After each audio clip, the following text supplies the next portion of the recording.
Bismillah. Assalamualaikum warahmatullahi wabarakatuh. Alhamdulillahirabbil alamin wa bihi nasta'in wa ala amri dunya waddin. Wassalatu wassalamu ala asyrafil anbiya'i wal mursalin wa ala alihi wa ashabihi wa man tabi'ahu bi ihsanin ila yaumiddin, amma ba'd. فإن الله تعالى قد قال في القرآن الكريم بعد أن أعوذ بالله من الشيطان الرجيم يا أيها الذين آمنوا اتقوا الله حق تقاته ولا تموتن إلا وأنتم مسلمون وقال نبينا محمد صلى الله عليه وسلم في حديثه الشريف اتق الله حيثما كنت wa atbi'is sayyi'atal hasanata tamhuha wa khaliqin nas bi khuluqin hasanin. Jamaah pengajian yang dirahmati Allah Subhanahu wa taala, mari kita bersyukur kepada Allah Subhanahu wa taala yang telah memberikan banyak sekali kenikmatan-kenikmatannya kepada kita, sehingga alhamdulillah pada kesempatan malam hari ini kita bisa duduk bersama setelah mengerjakan sholat maghrib dalam rangka memenuhi kewajiban kita sebagai seorang muslim dan muslimah, yaitu thalabul ilmi. Kata Rasulullah sallallahu alaihi wasallam, thalabul ilmi fardhatun ala kulli muslim. Menuntut ilmu itu hukumnya wajib bagi muslim dan muslimah, ya, tanpa pandang batas usia, tanpa pandang batas jenis kelamin, sama saja. Yang sudah dewasa ya harus belajar, apalagi yang masih kecil, ya. Yang sudah tahu saja tetap harus belajar, apalagi yang belum tahu. Jadi bahasanya thalib itu kan mencari, terus mencari, ya, thalibul ilm.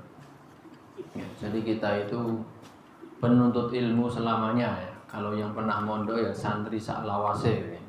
Bukan berarti setelah lulus dari pondok tidak belajar, ya tetap harus belajar lagi, ya.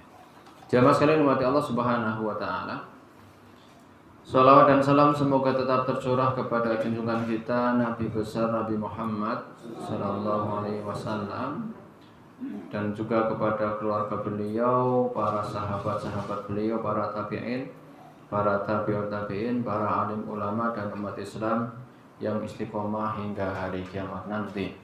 Jamaah pengajian yang dirahmati Allah Subhanahu wa taala, 2 pekan yang lalu kita sudah membahas Surat Al-Adiyat ayat yang ke-6. Innal insana lirabbihi lakanun. Sungguh inna sesungguhnya al-insana manusia, lirabbihi itu terhadap Rabbnya, terhadap Allah Subhanahu wa taala, lakanut itu sungguh ingkar, kufur nikmat. Jadi Allah menegaskan 2 kali di sini dengan kata-kata inna. Itu penegasan, inna sesungguhnya. Kemudian lakanut, lam di sini juga lam taukid, yang namanya juga penegasan, sungguh, ya. Jadi Allah Subhanahu wa taala tidak main-main di sini, memberi penegasan sampai 2 kali bahwa manusia itu ingkar terhadap nikmat Allah Subhanahu wa taala. Nah, pertanyaannya, manusia yang mana? Apakah khusus pada orang-orang yang tidak beriman, atau juga umum pada yang iman ataupun yang tidak beriman? Ya, di sini kalau kita lihat kriterianya, bahkan orang yang beriman pun bisa terjangkiti penyakit ini, kufur nikmat, tidak bersyukur kepada Allah Subhanahu wa taala. Kemarin sudah kita bahas, Pak, ya. Kanut itu asal kata dari kata waslul kanut, aslinya kanut itu diambil dari sebuah istilah untuk mengistilahkan tanah gersang yang tidak bisa menumbuhkan apa-apa, tidak bisa memberikan kebaikan kepada siapa-siapa, tanah gersang. Kalau katanya Indonesia itu tanahnya subur, kemah limpah roh jinawi, ya. batang pohon dilangkar saja bisa jadi tanaman begitu ya. Sampai ya kendaraan-kendaraan yang dilemparkan bisa keluar hasilnya ya, tambang-tambangan begitu ya. Jamaah sekalian mati Allah Subhanahu wa taala. Tapi tanah gersang, biji-bijian ditanam jadi bosok. Batang-batang pohon kayak yang bisa ditanam batangnya kayak pohon pohung dan yang lain ditancapkan garing kemudian mati, bosok. Itu tanah gersang. Ya. Dia tidak bisa memberi manfaat untuk dirinya sendiri dan juga tidak bisa memberi manfaat kepada orang lain. Nah, itu aslul kanut seperti ini. Aslinya kanut itu untuk mengistilahkan seperti itu.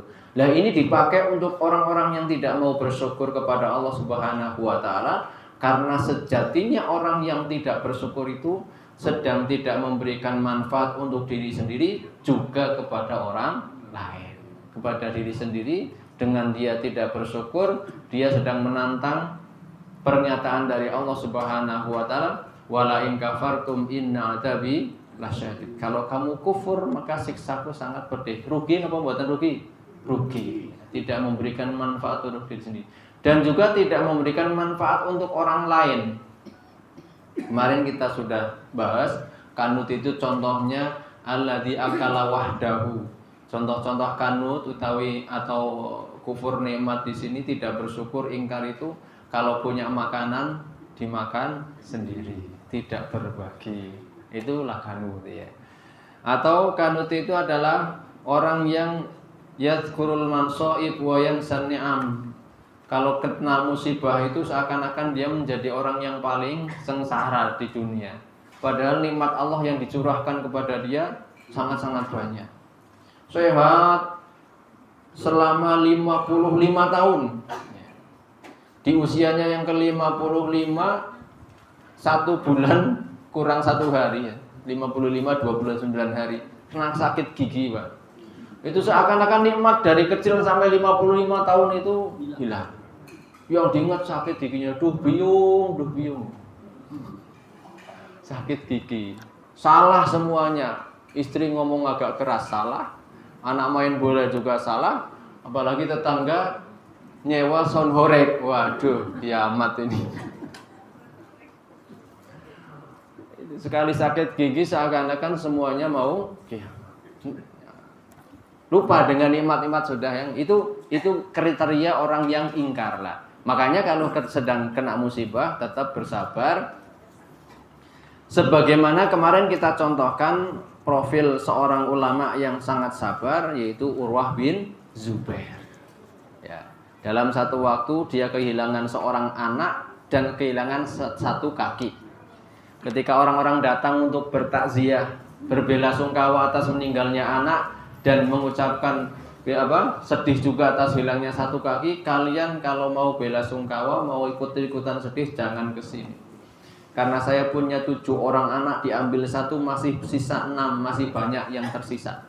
Saya punya kaki 2, punya tangan 2, diambil 1, masih punya tangan 2, masih punya kaki 1, masih tersisa banyak. Yang diambil cuma 1. Mestinya seperti ini. Saya sekarang sakit gigi, tapi saya sudah sehat giginya selama 55 tahun. Maka sabar, dinikmati saja. Aduh, nikmatnya sakit gigi.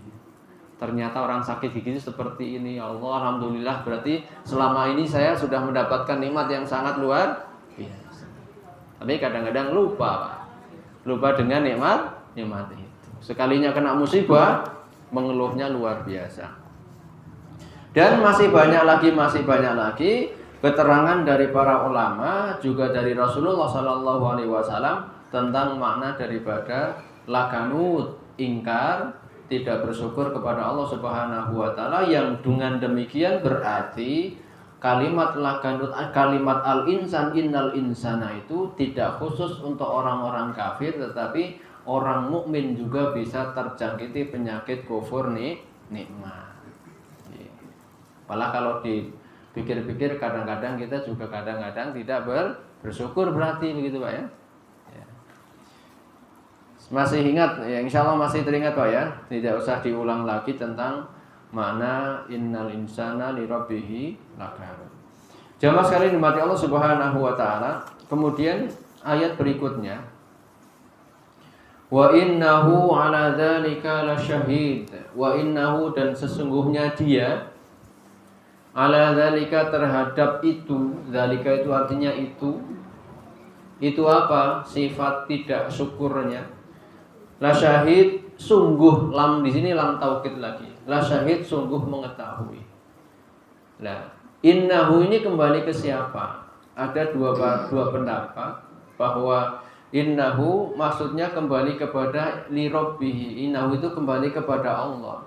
Sesungguhnya Allah Subhanahu wa taala itu mengetahui bahwasanya hamba-hambanya itu tidak bersyukur, ataupun ada di antara hamba-hambanya yang kufur nikmat. Itu menurut Imam Qatadah dan Sufyan Ats-Tsauri. Tetapi juga ada yang berkata bahwasanya innahu, hu ini kalimat domir, kalau dalam bahasa Indonesia nya, innahu sesungguhnya dia, ya, innahu dia atau nya. Tadi kembali kepada Allah, berarti sesungguhnya Allah itu mengetahui hamba-hambanya tidak bersyukur. Ada juga yang mengatakan bahwasanya hu ini kembali kepada al-insan, kepada manusia. Seperti pendapatnya Muhammad bin Ka'ab Al-Qurzi, bahwasanya sesungguhnya manusia itu terhadap kelakuannya, perbuatannya yang tidak bersyukur itu tahu, sadar. Nah, dua-duanya benar ya, karena Allah Subhanahu wa taala memang Maha tahu ya, ini hamba ini bersyukur atau tidak bersyukur, tahu. Dan kalau manusia itu sedang tidak bersyukur, dia juga menyadari. Begitu Pak ya, saya pelit banget ya. Itu juga dia sadar bahwa dia sedang tidak bersyukur kepada Allah Subhanahu wa taala. Nah, lalu apa faedah yang kita bisa dapatkan daripada pengertian pertama bahwasanya Allah Subhanahu wa taala itu ya, Maha tahu atas keingkaran hamba-hambanya. Di sini para ulama mengatakan bahwasanya ketika ini dimaknai bahwa wa innahu, sesungguhnya Allah Subhanahu wa taala itu mengetahui hamba-hambanya itu tidak bersyukur, ini adalah al-wa'id, ancaman. Kalian jangan kufur nikmat. Kalian jadilah orang-orang yang bersyukur. Karena apa? Allah itu Maha tahu kalau kalian tidak bersyukur. Artinya apa? Yo hati-hati, nanti akan dibendu, akan dihukum oleh Allah Subhanahu wa taala baik di dunia maupun di akhirat. Jadi fungsinya di situ. Kalau kita memaknai bahwasanya wa innahu li hubbil khairi lasyahid, sesungguhnya Allah Subhanahu wa taala, wa innahu ala dzalika lasyahid, sesungguhnya Allah Subhanahu wa taala mengetahui hamba-hambanya itulah ala dzalika, hamba-hambanya itu tidak bersyukur, Allah itu tahu. Ya, ini memberikan, ini semacam faedahnya adalah ini peringatan kepada kita, ancaman bahwa kalau kita tidak bersyukur, Allah tahu, dan kalau Allah tahu pasti ada perhitungannya. Ya, bukan cuma sekedar pengetahuan semata, tetapi ini memberi faedah kepada kita bahwa kita harus hati-hati. Kita harus hati-hati. Allah Subhanahu wa taala Maha tahu. Ya. Jamaah sekalian dimati Allah Subhanahu wa taala. Kemudian yang kedua, bahwasanya manusia itu mengetahui bahwa dia tidak bersyukur. Nah, ini juga mestinya menyadarkan kepada kita bahwa setelah kita tahu, mestinya apa yang harus kita lakukan. Kalau tahu, oh ini tidak benar ini. Kok saya dapat rezeki, dapat makanan kok nggak berbagi dengan tetangga-tetangga, masak baunya menyengat kemana-mana, tetangganya cuma dapat baunya saja. Ini tidak benar, ini kata Nabi harus berbagi meskipun hanya sekedar semangkok kuah dan satu ujung sewiwi gitu. Ya, yang pantas lah gitu, yang pantas lah. Istilahnya bisa bikin selilit gigi lah. Nah, ini kok balung tok nggak ada yang bisa digigit ini. Artinya kita tetap jaga perasaan orang, karena hadisnya memang kalau letterlock hadis seperti itu ya bagaimana gitu ya. Ya tidak salah hadisnya, cuma kan kita tetap ada istilahnya deso mowo coro, adatnya ya orang ngasih yang bisa memberikan manfaat begitu kan ya. Ya. Jadi setelah kita tahu bahwasanya kita itu kadang-kadang tidak bersyukur ya, maka mungkin apa ya, turunannya adalah kita satu persatu, misalnya kita tahu bahwasanya kita diantaranya, contoh ya Pak ya, contoh diantara bentuk tidak bersyukur tadi ya. Jadi alladzi akala wahdahu kata Nabi, kalau punya makanan itu dimakan sendiri. Berarti kalau dia tahu, oh ini bahaya ini kalau saya sendirian untuk menikmatinya, nggak berbagi, ini namanya tidak bersyukur. Maka langkah yang harus ditempuh adalah ditegel-tegel, ditundukkan nafsunya, ditundukkan hawa yang ingin menikmati ini sendiri, bahwa saya harus berbagi dengan teman meskipun sedikit, minimal kanan kiri lah. Makan durian kanan kiri cuma dapat baunya saja ya, ya minimal dibagi kanan kiri sedikit-sedikit ya. Minimal gitu ya. Kalau satu kampung nggak cukup ya kanan kiri lah ya, kanan kiri ya. Nah, ini yang dilakukan setelah tahu bahwasanya yang seperti ini berarti tidak bersyukur. Contoh lagi adalah di antara bentuk daripada lakanut, di antaranya adalah orang-orang yang menggunakan kenikmatan Allah Subhanahu wa taala bukan untuk ketaatan. Jasad sehat, tubuh sehat itu tidak digunakan untuk perkara-perkara yang taat, perkara-perkara yang ma'ruf ya. Setelah kita mengetahui bahwasanya ternyata pemahaman kita terhadap ilmu agama itu masih kurang ya. Sementara saya diberi akal yang sehat, begitu ya, bisa mencerna, memiliki lisan yang normal juga, bisa membaca, bisa mengucap dengan lancar. Kemudian kita memiliki badan yang sehat, bisa kemana-mana dengan badan ini. Kok kita nyaman dengan ketidaktahuan kita? Artinya tidak mau ngaji, tidak mau belajar ngaji, tidak mau geser, mager di rumah saja. Nah itu berarti sudah tahu bahwa dia sedang ingkar kufur nikmat, tetapi tidak segera mengambil solusi, yaitu bergeser dari rumah untuk belajar. Nanti Allah Subhanahu wa taala akan datangkan di hari kiamat.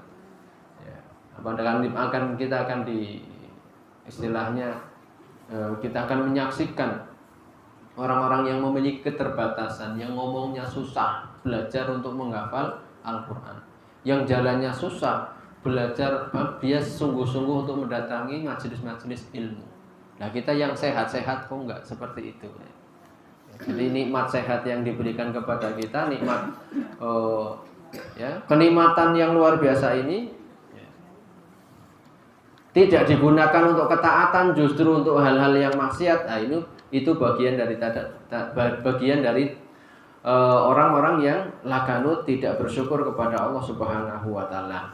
Kalau kita tahu, maka kalau di sini wa innahu ala dzalika lasyahid, bahwa dia itu tahu bahwa dirinya itu sedang tidak bersyukur, maka harus segera sadar, harus segera bertindak. Jangan menentang Allah Subhanahu wa taala, menentang siksanya, karena dengan terus-menerus tidak bersyukur kepada Allah Subhanahu wa taala. Jadi itu makna yang kedua, bahwa kadang-kadang, bukan kadang-kadang ya, karena di sinilah syahid sungguh mengetahui. Sebetulnya manusia itu sadar bahwa dia sedang tidak bersyukur kepada Allah Subhanahu wa taala. Secara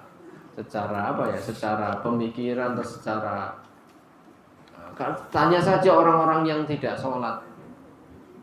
Ya janjane kudune ya sholat. Tapi gitu, ada tapinya. Saya masih malas, tapi ada tapinya. Orang sempat, tapi apalagi. Nah, tapi itu berarti yang harus dihilangkan. Ya harus sholat, nggak ada tapi-tapian, titik nggak pakai koma gitu ya. Harus berangkat ke masjid. Ya. Begitu nggih Bapak sekalian, wa innahu ala dzalika lasyahid. Artinya Allah tahu bahwasanya hamba-hambanya itu kufur nikmat. Di antara hamba-hambanya ada yang kufur nikmat. Maka kalau pengetahuan Allah ini artinya ini ancaman wa'id bagi kita agar ketika kufur nikmat harus segera sadar, jangan sampai menentang siksa. Yang kedua, wa innahu ala dzalika lasyahid, bahwasanya manusia itu ketika dia kufur nikmat sebetulnya dia sadar dan tahu. Lasyahid, mengetahui. Ya, maka apakah pengetahuan ini akan memberikan manfaat atau tidak kembali kepada dirinya. Karena memang hidup itu pilihan, Pak ya. Mau taat ya pilihan sendiri, mau maksiat juga pilihan sendiri ya. Jamaah sekalian dimati Allah Subhanahu wa taala, ayat berikutnya. Ayat yang ke-8. Wa innahu lihubbil khairi lasyahid. Dan sesungguhnya dia manusia lihubbil khairi, dalam rangka mencintai kebaikan, lasyadid itu sangat-sangat. Al khair di sini kalau secara bahasa artinya kebaikan. Ya. Fama ya'mal mithqala dzarratin syarran yarah wa may ya'mal mithqala dzarratin. Yang pertama, fama ya'mal mithqala dzarratin khairan, kebaikan, yarah, dia akan melihat. Khair itu artinya baik. Tapi para ulama di sini menafsirkan bahwa al-khair di sini adalah mal, harta. Maksudnya manusia itu sangat mencintai harta. Kenapa Allah Subhanahu wa taala ingin menyampaikan kepada kita bahwa manusia sangat mencintai harta, kok memakai kata khair? Bukan wa innahu lihubbil mali lasyadid. Sesungguhnya manusia itu sangat mencintai harta, pakai mak. Harta itu bahasa Arabnya malun.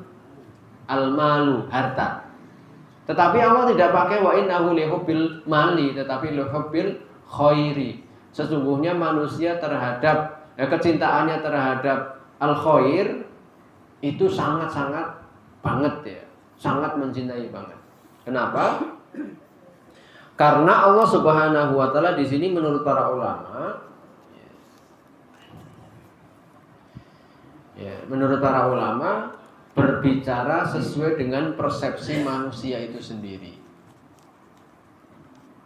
Saya bertanya kepada Bapak sekalian, harta kekayaan itu kebaikan atau keburukan? Nah, itulah.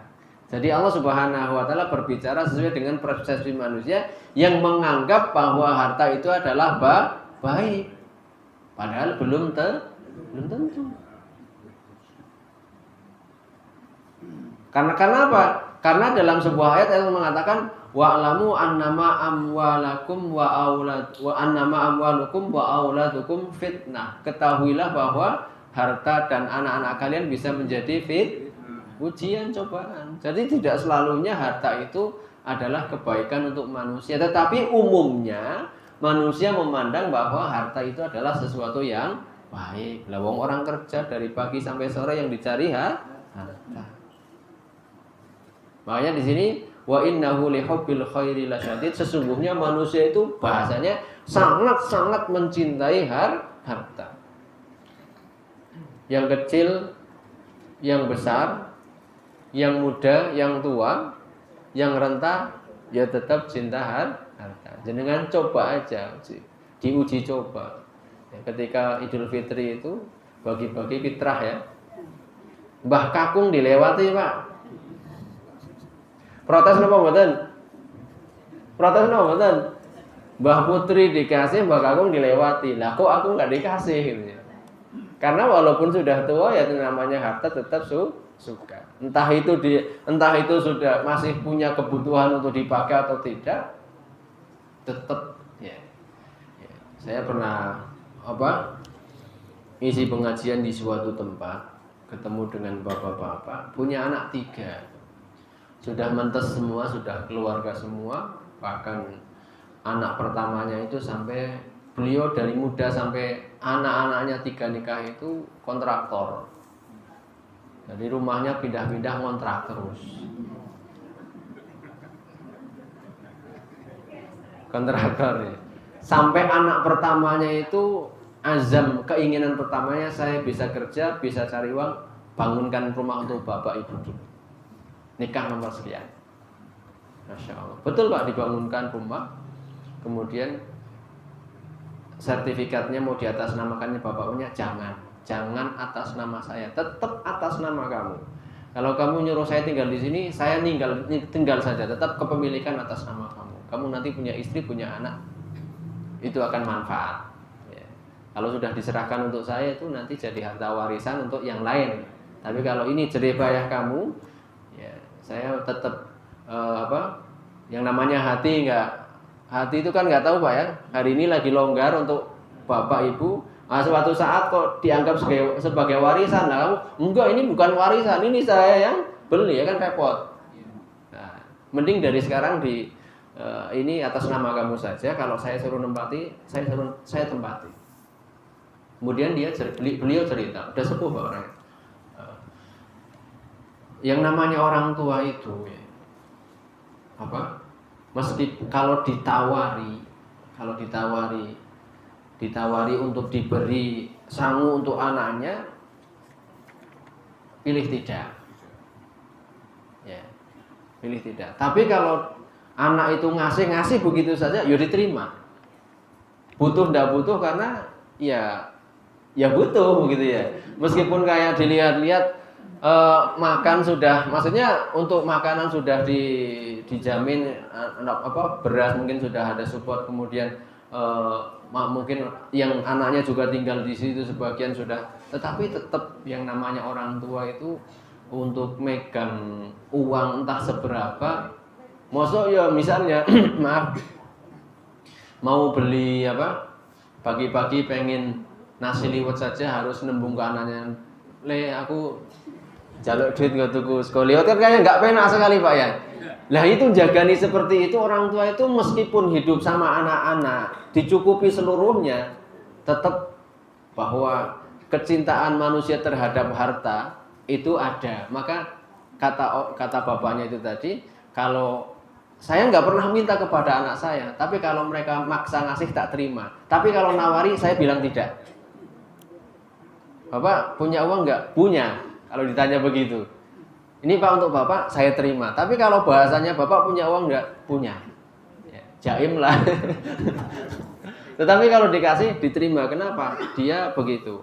Ya, meskipun dia tidak ngerokok dan seterusnya, tapi berpikirnya ya mosok saya pengen malam-malam pengen beli jeruk anget saja harus nembung ke anak saya dulu gitu kan.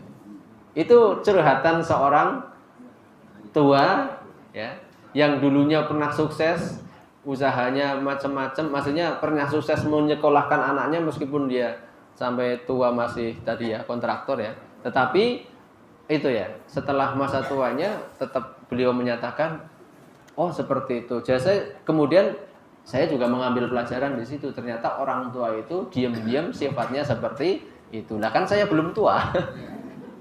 Jadi orang tua itu seperti itu ya.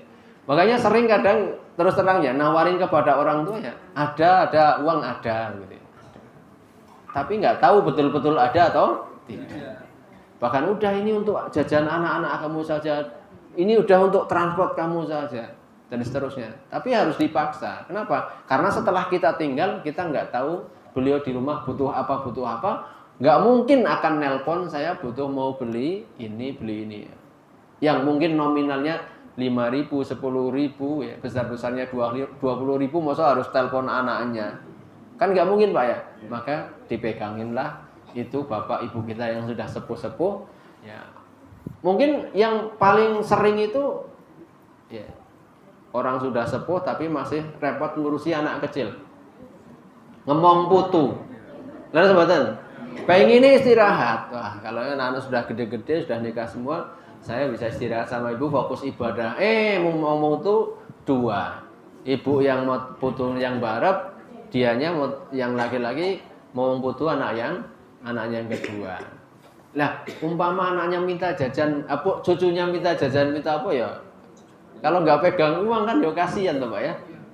Kasihan. Nah, begitulah. Jadi wa innahu li hubbil khairi lasyadid, bahwasanya manusia itu tetap cinta kepada harta tanpa mengenal batas usia, tanpa mengenal batas jenis kelamin. Semua manusia cinta terhadap harta. Dan menurut manusia, harta itu adalah apa Pak? Kebaikan, al-khair ya. Makanya Allah di sini menggunakan wa innahu lihubbil khairi lasyadid. Bahwasanya manusia terhadap khair, kebaikan, maksudnya di sini adalah harta, sangat-sangat cinta. Ya. Jamaah sekalian dimati Allah Subhanahu wa taala, padahal yang namanya harta, dunia dan seisinya itu tadi kata Allah Subhanahu wa taala bisa menjadi fitnah. Wa alamu annama amwalukum wa auladukum fitnah. Jamaah sekalian dimati Allah Subhanahu wa taala, kemudian banyak ayat hadis yang menggambarkan sebetulnya ya, kalau dilihat ditinjau dari kacamata Islam menurut pandangan Allah dan Rasulnya, justru kebalikannya. Ya, yang baik itu adalah akhirat begitu Pak ya. Dunia itu sebetulnya hanya ujian bagi kita. Dalam sebuah hadis begini. Ini gambaran dunia menurut persepsi Rasulullah sallallahu alaihi wasallam. Mara Nabi sallallahu alaihi wasallam bisukin wan nasu an janibaihi. Famarra bijid di uskin sohirul udhun mayyit. Nabi suatu hari berjalan-jalan di pasar didampingi oleh para sahabatnya. Kemudian melewati seekor anak kambing yang mati, ya, sudah mati, bangkai berarti ya. Kemudian karena masih anak kambing, sampai telinganya juga di sini sohirul udhun, ya, telinganya kecil, ya. Sudah bangkai anak, kemudian telinganya kecil. Tsumma akhadha biudunihi, ditarik telinganya sampai Nabi sama Nabi. Bangkai kambing kecil, bangkai anak kambing kecil, sudah bangkai, ditarik telinganya sama Nabi. Ayyukum yuhibbu ayyakuna hadalahu bidarhamin. Siapa yang mau beli bangkai kambing ini dengan uang 1 dirham? Jadi bangkai kambing ditawarkan oleh Nabi Muhammad. Siapa yang mau membelinya dengan 1 dirham? Maka para sahabat menjawab, tidak ada satupun yang mau membelinya wahai Nabi. Buat apa begitu kan ya?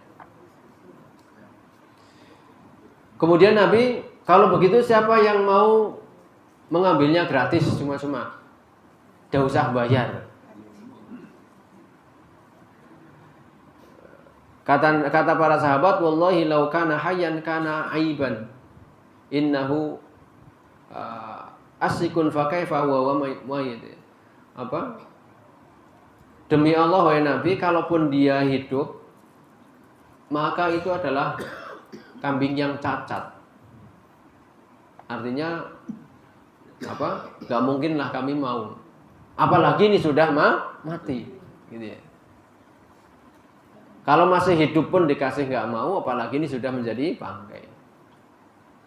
Kata Rasulullah sallallahu alaihi wasallam, "Fa wallahi la dunya ahwanu 'ala Allah min hadza 'alaikum." Demi Allah, dunia ini lebih hina daripada ini menurut Allah Subhanahu wa taala. Daripada apa? Demi Allah, dunia ini menurut Allah Subhanahu wa taala lebih hina daripada ini, lebih rendah daripada ini, ya, lebih rendah daripada bangkai kambing kecil yang sudah mati. Jadi kalau menurut manusia dunia itu, harta itu adalah khair, apa itu Pak? Kebaikan, sesuatu yang luar biasa baik. Tetapi menurut tinjauan Allah Subhanahu wa taala, dunia itu remeh, bahkan lebih hina daripada bangkai kambing. Maka ada istilah begini Pak. Ada perkataan kalau dalam pelajaran kami itu mahfudhat. Mahfudhat itu kata-kata mutiara. Maaf Pak ya, tapi agak kasar ya. Tapi nggak apa-apa, biar kita nggak kedunyan ya. Ad-dunya jifah wa talibuha gilab. Dunia itu adalah bangkai dan pencarinya adalah guguk. Iya kan?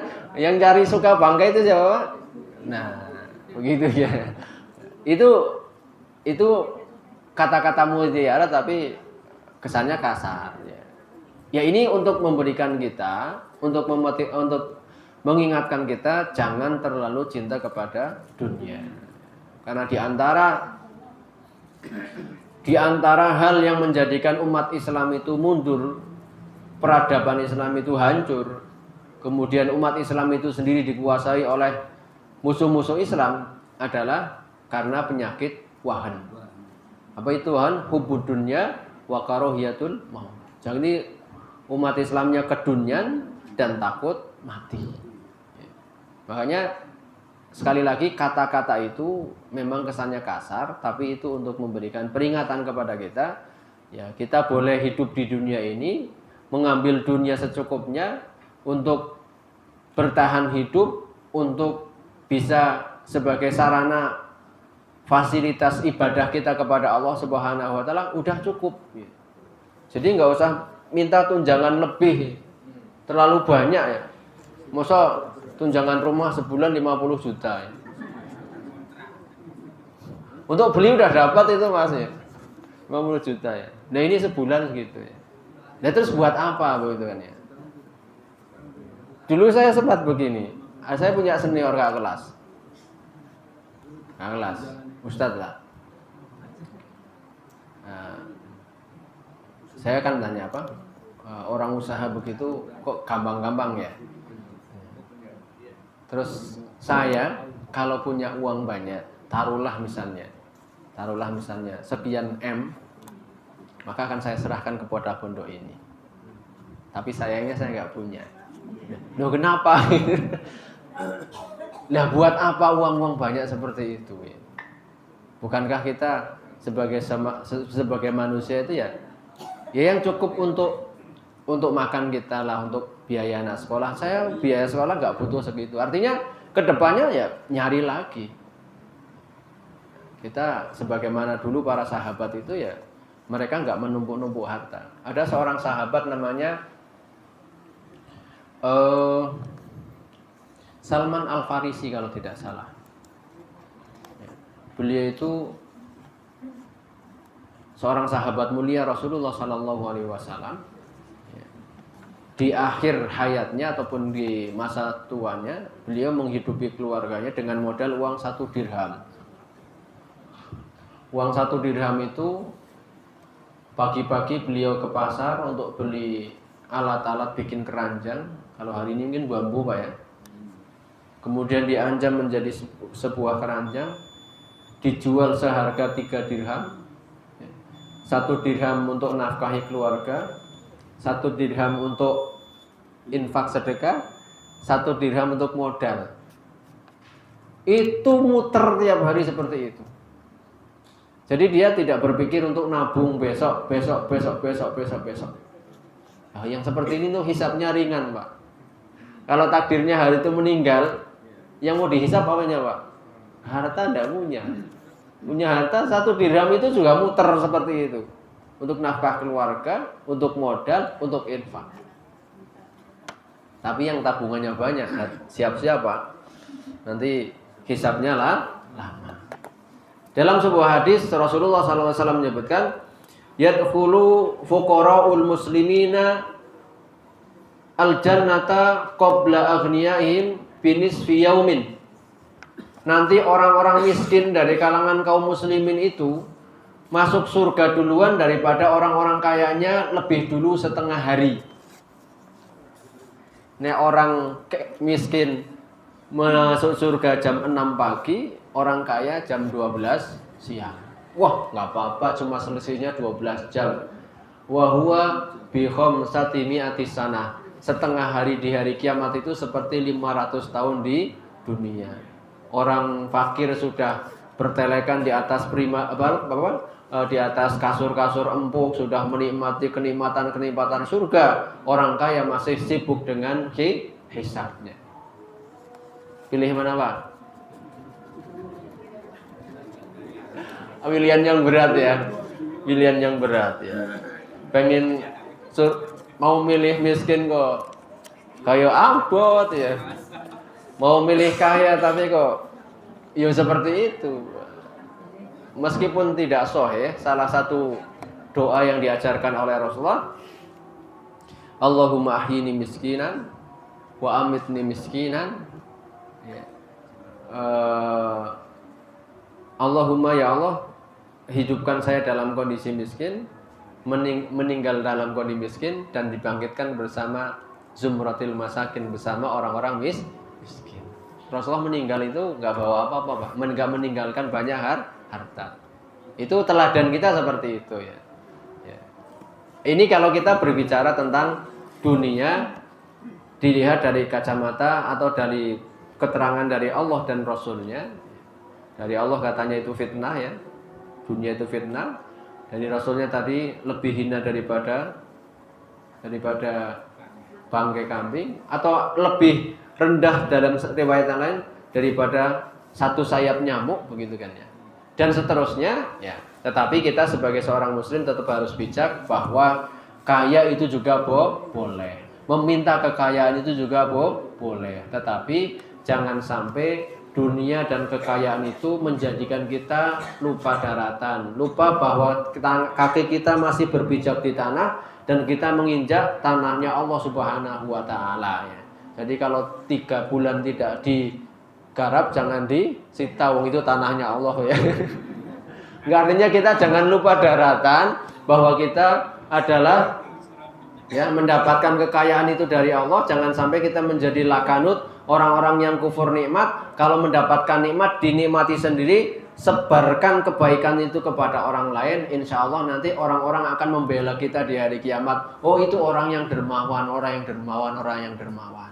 Boleh kok Pak menjadi kaya, boleh.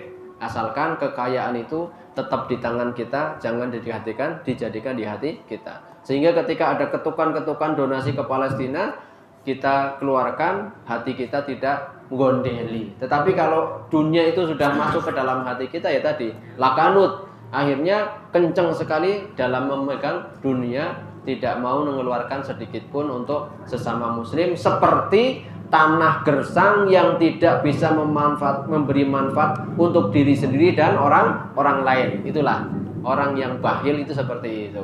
Orang yang kufur nikmat itu seperti itu, tidak bisa memberikan manfaat untuk diri sendiri maupun orang lain. Artinya kalau kita menjadi seperti air, menjadi seperti tanah yang subur ya, kemudian kita diberi anugerah oleh Allah Subhanahu wa taala, wa amma bi nikmati rabbika fahadits, kalau kita punya nikmat itu orang lain ikut merasakannya, nah itu mahmud, terpuji, boleh, monggo ya. Nah, kalau jenengan niat kayanya seperti itu tidak apa-apa. Tapi kalau niat kayanya untuk memperkaya diri kemudian untuk yang sombong-sombongan, jangan. Mending jadi orang miskin. Betul Pak ya, betul ya. Jadi kadang-kadang orang itu ketika diuji dengan kemiskinan sabar, ketika diuji dengan kekayaan tidak sabar. Jamaah sekalian dirahmati Allah Subhanahu wa taala. Demikian yang dapat kami sampaikan, semoga bermanfaat. Kurang lebihnya mohon maaf. Wallahu a'lam bishawab. Akhiru da'wana alhamdulillahirabbil alamin. Wassalamualaikum warahmatullahi wabarakatuh.